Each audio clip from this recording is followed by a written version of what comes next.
Gaskiya ne kungiyar kwallon kafa na PSG sun yi value ɗin Bakola kenan a matsayin 130 million euros.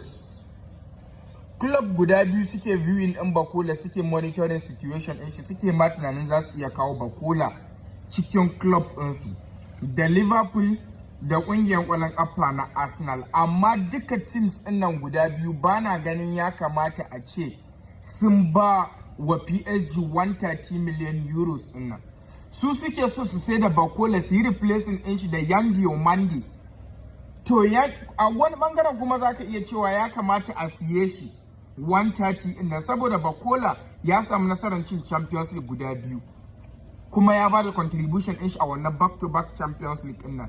While shi Yan Diomande bai taɓa cin Champions League ba, amma Leipzig suna considering ɗin shi at 120 million euros. To wa'innan club guda biyu, na farko Liverpool, tunda kuna da Rio Ongomoha, ku je ku samu wani player wanda ba zai kai wannan range din nan ba, wanda za ku kaman player irin Rafaelio.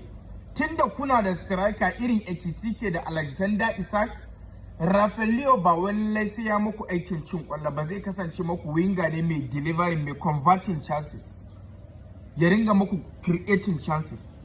Su kuma in kungiyar kwallon kafa na Arsenal, gaskiya bana ganin ya kamata ku biya 130 million euros na akan Bakola. Gwara ku sai Rogers from kungiyar kwallon kafa na Aston Villa, wanda shi ya buga a Premier League din, an ga effect din shi a Premier League din. Gaskiya Bakola kai tsada, amma a ta wani bangaren a gano aka sawa Yan Diomande, ba za a ce kayi tsada ba. Kuma na fi ganin Yan Diomande zai je kungiyar kwallon kafa na PSG ne, saboda suna ganin shi za su kawo a matsayin replacement ɗin Bakola. Ku saka mana ra'ayinku a comment section.